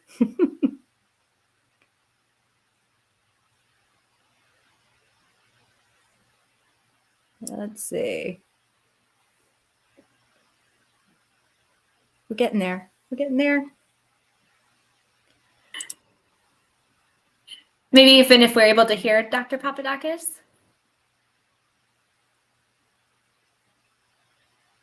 Nope. Oh no. Well, I will add that kind of like what I was just saying a minute ago, one of the things that the society is focused on is bringing education to countries that may not otherwise have education in histiocytosis. And one of the ways that we try to do that is by moving this meeting all over the world. And so we're really excited that coming in 2024, we'll be meeting in Goa, India. And this is the first time we'll be meeting in India ever. And we're really looking forward to being able to touch a whole different and new community of physicians that will be able to join us at that meeting. So we're excited to use this meeting to raise awareness and to educate more physicians and younger investigators as well. All right, let's see. Okay, I think we're still working on that, but I wanted to recognize we have Barry and Dick Atnip here. Hello. They're watching on YouTube out in California, so thank you so much for being here. And just wanted to remind you about that match. If you have an opportunity and want to visit the website histio.org, you can go ahead and make a donation, and we can reach that match that the board has so generously provided us with. Absolutely. And if you want the direct link, it's just histio.org/give2023. It'll take you right there to make that pledge. And those that give a donation of 100 or more are eligible to receive a Legacy of Hope pin. That was some artwork from an amazing Histio warrior, Sophia. And it's a beautiful representation of not only the support that you provided, but a way to help raise awareness as well. So just want to make that available. You know, and I know that we're waiting for Dr. Papadakis to see if he's able to come on. But, you know, I think just also speaking to the gratitude that we have for the clinicians and healthcare providers who would take the time to come and speak with the community and, you know, to be able to share what the work that's going on. I think the transparency and open communication that we have because of the strong relationships and partnerships is really inspiring. And I think it's amazing to see that within a rare disease community, that we really are a family and a community, and we really uplift and hold each other. Yeah, it's such a unique relationship that we have with the society. I don't think it's something that you see very often between the patient advocacy groups and then the group of doctors and researchers that are working on the disease. And so to not only have this partnership, but to have had it for so long is just really, to me, it's a feather in our cap of what we're able to do and just the amazing people that we have on both sides and all the work that's being done. It's just really, really fantastic. Okay. Well, while we're waiting and to see if we can get Dr. Papadakis to come up, let's just move on to our next item that we have. I talked a little bit about those tech gremlins. We had one earlier too, with a video that came in that unfortunately got cut off a little bit at the end, but we're still going to watch what we have of it, and then we'll find a way to make the full video available another time. But one of the things that we do here at the association is we have a research grant program, and we provide seed grants to researchers in order to be able to look into the causes of these diseases and treatments and all of these things. And this was a program that was started all the way back in 1992. And just to give you a couple of stats, we've so far funded nearly 200 projects, and for a total of $7.1 million. And we have a couple of podcast episodes this year that focus specifically on the grant program. If you want more information on that, those would be episodes 27 and 48, where we talk about the importance of fundraising in order to fund these grants. And also we have Caroline Hutter from Vienna, Austria, who is the chair of the scientific committee, talking about the scoring process. So those, again, are episodes 27 and 48. I'll link those later on. And soon we're going to be awarding our 2023 recipients. But we always like to look back and check in with our previous recipients. And one of those was Dr. Scott Canna from Children's Hospital of Philadelphia. And he was a recipient of our grant last year, one of the recipients, and he has provided a little bit of an update on his work via video. Again, it gets cut off, and I apologize for that, but I think it's still valuable to see what the portion that we do have. So we'll go ahead and watch that now.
Good afternoon. My name is Scott Canna. I am an investigator at the Children's Hospital of Philadelphia, and I'm also a clinician in our rheumatology and immune dysregulation divisions.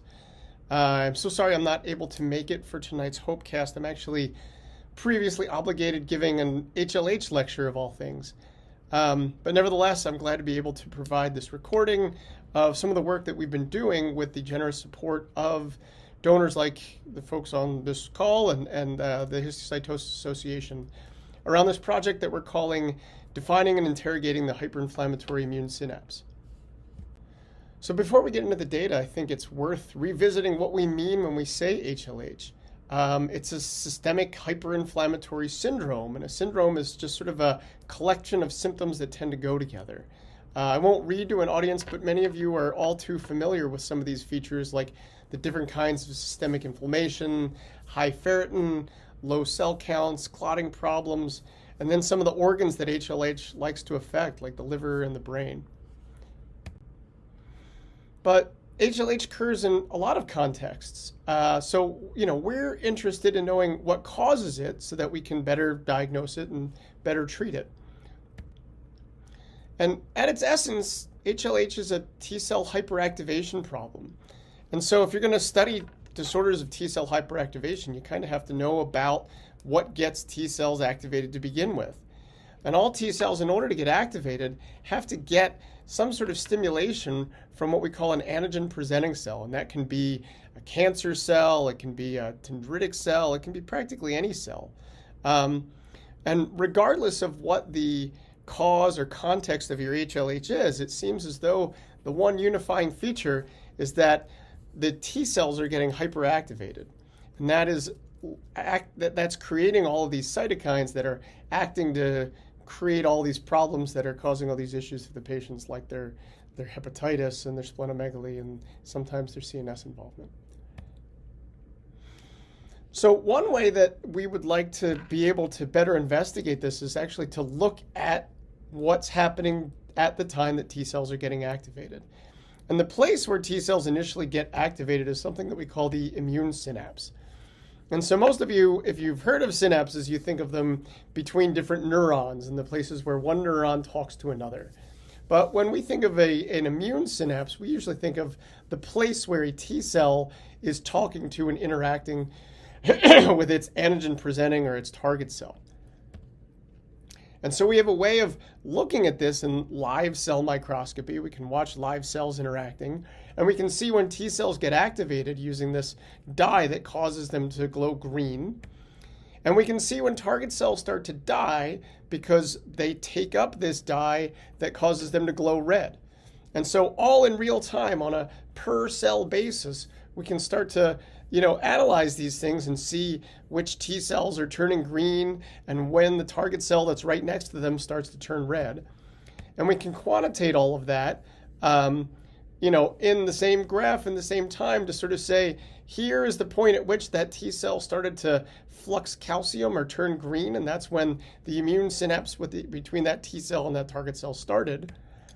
And here's when that target cell turned red and started to look like it was dead. And so that's about the time that we think that the immune synapse stops. And so one of the things we've known for a little bit is that perforin deficiency will make this time that the T cell, and in this case a dendritic cell is the target cell, make that a little bit longer. And we also have known that increases the amount of cytokine that's produced. And so just to show a video of that in action, you can kind of see this T cell, it's interacting with this target cell, it's turning green and getting activated. And meanwhile, this target cell very quickly starts to turn red and it starts to shrink up and die. And that's a mode of cell death that we call apoptosis, and that's the way it's supposed to happen. And so we've actually shown that when you do this with regular wild type cells that have plenty of perforin, the average time it takes to do that, this is obviously sped up, is pretty quick. It's on the order of 10, maybe 15 minutes. But when you use cells that are lacking perforin, even if they're just lacking one gene, and lots of us are walking around with defects in just one copy of our perforin gene, that's enough to actually substantially prolong your immune synapse. Now, of course, if you're lacking both copies of your perforin gene, well, we know that almost all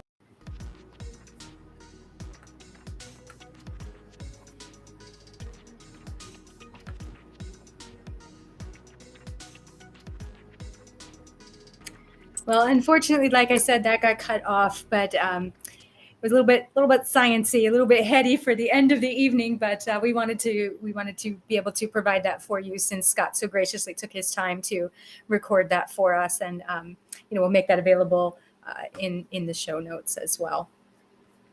So let's see. Do we have? No, Dr. Papadakis. Okay. Well, we're sorry about that, but Dr. Papadakis was going to talk about his vision for the Education Committee and just the different ways that he's going to look to the future to educate the histio doctors and those that aren't yet part of the society. And we'll keep you posted on what he decides to do.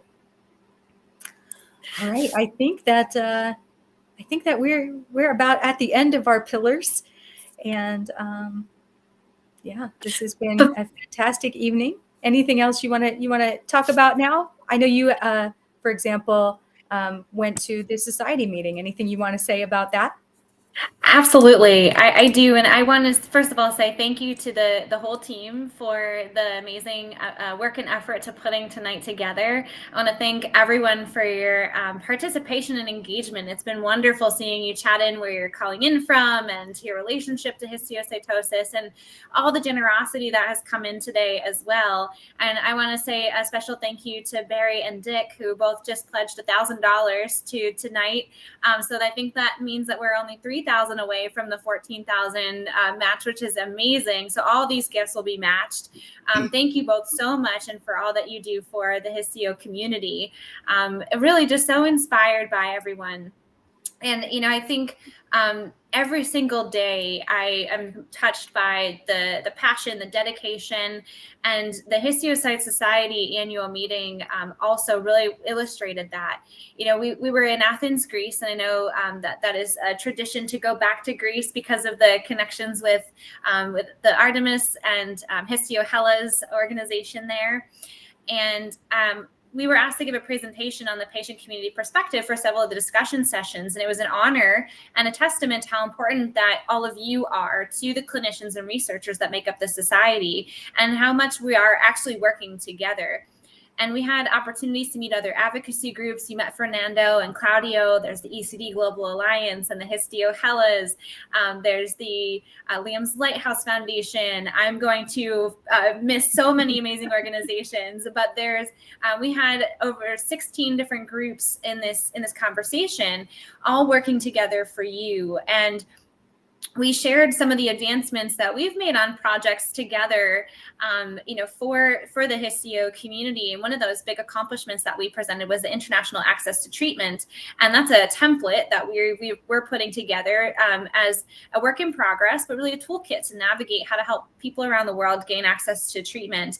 And there's so many variables standing in the way, but we've had some amazing success in helping families as a collaborative effort to really break through and to have those medications be available. So it's just one example of some of the things that we're working on. And the board presented some of their goals. And I think President Kim Nichols had talked about 3 pillars: clinical care, education, and research, and some exciting goals such as developing brochures, expanding the scope of the society, inclusion of junior investigators and mentoring some of this younger generation of clinicians. Also great initiatives around research. And one of the things that stood out to me was this aim to drive discoveries that lead to a cure by partnering with all the histiocytosis organizations, the North American Consortium for Histiocytosis that runs clinical trials here in the United States and North America, the European Consortium for Histiocytosis, that is an actual echo to that, as its acronym implies, but for European. And there are other organizations like that in many other areas of the world, working together with the family groups to increase research funding and engagement with the patient community, collaboration on new ideas. There's steering committees within the society as well that presented their streamlined goals specifically for their disease area. And I walked away from that meeting feeling so inspired and also feeling so grateful that all of the voices of you listening in today, or those that are listening in the future, the challenges, the gaps, the needs, the positive things that have gone on, we can share those success stories, that is really represented within the medical community, and that we're all working together. And that felt just really amazing. And so I want to share that with you so you can feel that too. And to know that the advocacy groups are working on your behalf, that the association is working on your behalf to continue to bridge that communication. And I'll just lastly share one exciting upcoming event is the Histiocytic Disorders Workshop that's taking place in February of next year. The North American Consortium for Histiocytosis, the Histiocytosis Association of Canada, and the Erdheim-Chester Disease Global Alliance are partnering with members of the Histiocyte Society and other organizations to have a really amazing workshop focused on bringing together all these different stakeholders to discuss how we build the future through harmonization of research between pediatric and adults, harmonizing data collection, developing a data dictionary, and that way we can design research so it speaks to other projects and we can learn from those, and identifying ways to bring results together more effectively to learn. And we're even going to be focusing on topics such as diversity and disparities among patients. I just think that this shows the monumental efforts that you have helped drive forward, and these types of conversations will help us build the future of Histio. And so when I think about really the theme behind our conversation today, this question that we've asked about building the future for the community and of the community, I see so much potential and so much exciting possibility for where we will be. And 30 years from now, maybe we'll be sitting here and talking about remember when histiocytosis was, and it does feel like we're really headed on a really strong direction. And having connections with organizations such as the Food and Drug Administration that helps with drug development, the National Institutes of Health, and other similar broad-reaching roles, seeing that there are programs within their organizations that have histiocytosis in their name, it just goes to show what you've helped make possible through all these efforts for awareness, education, the research efforts that you've helped to drive, and the advocacy work that you're doing. So it's an amazing time, and there are monumental shifts. And it's because of the motivation that you give all of us, the passion that all of you have, the passion and dedication that we have within the community, that all of this is possible. And it'll help us reach our vision of a world free of histiocytic disorders. Amazing work being done. Hold on one second. I have just gotten word that Dr. Vasilios Papadakis is back with us. So we're going to bring him up. Hello. Hi, Hello good and evening. welcome. Hi, Kathy. Hello. How Diane? Having me here this evening. How are you doing? Very good, very good. Thank you so much for staying up so late and being with us live. That is dedication. Yeah, I mean, you're doing an amazing job, so I have to dig in also. Well, Dr. Papadakis It is is joining us from an Athens, amazing Greece. thing that you're doing. Yeah. You are the brand new chair of the Education Committee, although you've been on the Education Committee for several years. Yeah. But we would love for you to tell us a little bit about the Education Committee, kind of what its purpose is within the society and some of the projects that the committee is working on. Yeah. Well, the Educational Committee is a committee within the Histiocyte Society, as you can understand, and has major roles to fill in. One is to provide enough material for the site so people can go there, physicians or parents and patients, and find information that is valid and up to date for them. One of the major things we have to do also is to evaluate all the papers, the abstracts that have been submitted for the annual meetings we have. So we have to not only grade them, but also see what has to be presented orally for more people, what has to be in posters. And we actually try to give a voice to everybody. So, of course, if something is not scientifically sound, is dropped, but we give the opportunity from lesser countries and people that are far away to present, because that also gives them an opportunity to get the scholarship locally or from an organization to come and being taught within the meeting, the Histiocyte Society. So they get treatment, they get exposed to new information, and that's extremely important for them. Also, what has started with the previous 2 years with Michael Herney also was a very important thing of mentorship. So we try to link junior doctors or researchers with major and established clinicians and researchers, so they can come, they can be exposed into the rare disease of histiocytosis, either Langerhans, non-Langerhans, HLH, and that gives them a major opportunity, and for many of them, we hope, will lead them to a career path within this field, something that we really needed in our field. So it's not only me, I was a member before and now I'm the chair, but the board, the whole educational committee takes different roles. Like right now, we're all revising some brochures for doctors. Before we had brochures made for parents and families. So all these are aspects of our work, and together with that, we also try to build a very good, stimulating, and up-to-date program for each year's meeting, as you know very well, Kathy.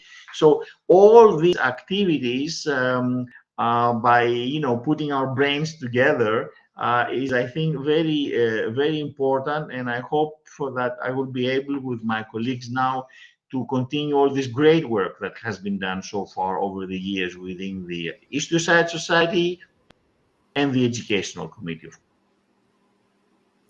It's a lot of important work that the Education Committee does, and Scoring the abstracts is no small feat. In fact, this year we had more abstracts than we've ever had at 143, Yeah. which is fantastic. But it takes a lot of time and dedication to go through all of those. So thank you for everything that you've done. Yes, believe me, and it's a late night work because you have clinics, you have other obligations. But you know, it's something that has to be done. And as you also know, many times we go first and second round to really make sure that what is on the top is what is really worth being presented. And of course, it's also the board of the Histiocyte Society to give the final, you know, assignment and go on for the meeting. Very, very important thing.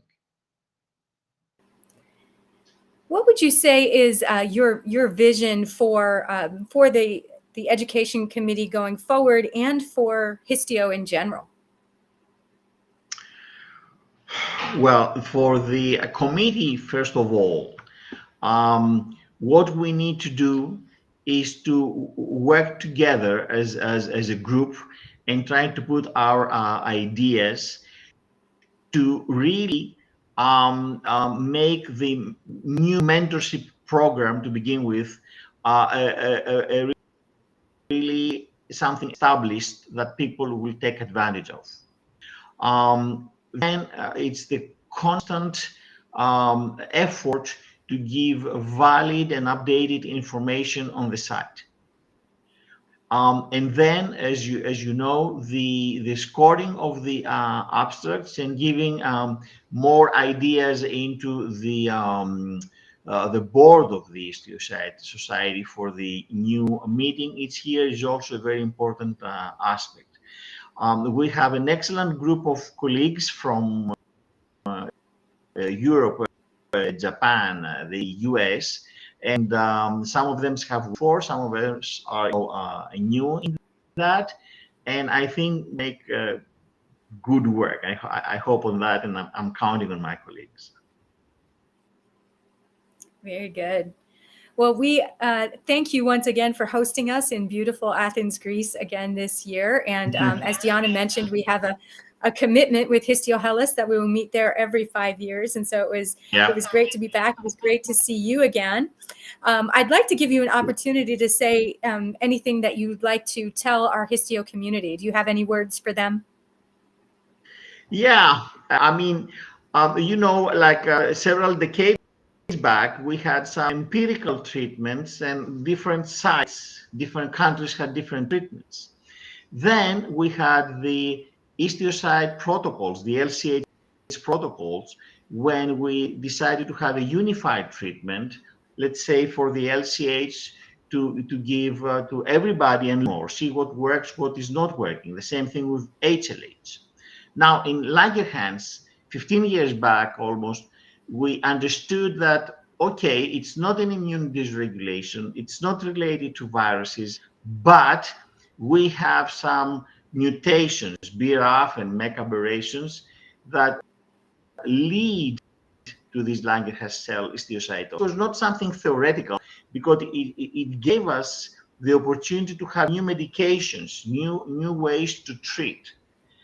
By doing that, we understood that, okay, the inhibitors can treat, but once we stop, we might have recurrences.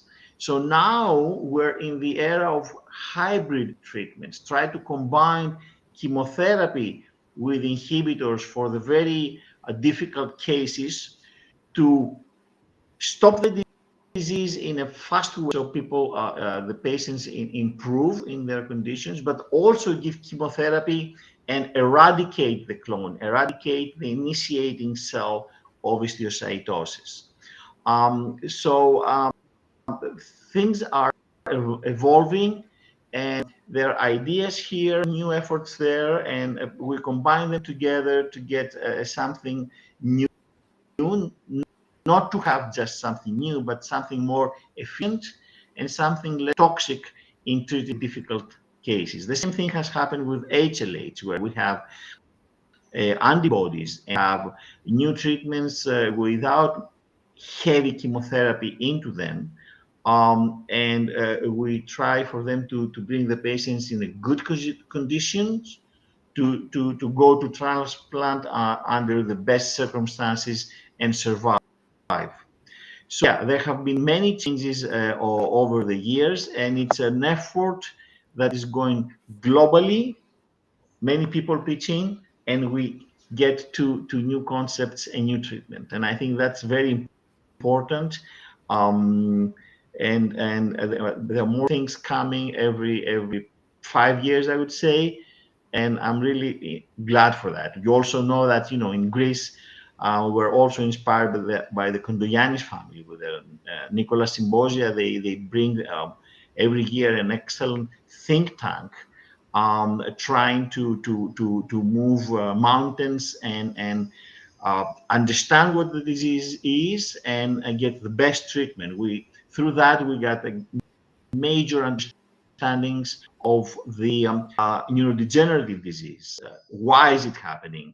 After doing that, now we have to know, okay, what are we doing to prevent or treat patients that already have established neurodegeneration? So, every year, every 2 years, every 5 years, there are new things, and we can have better understanding and better treatment for our patients. And that's, I think, very important. I think that's very important.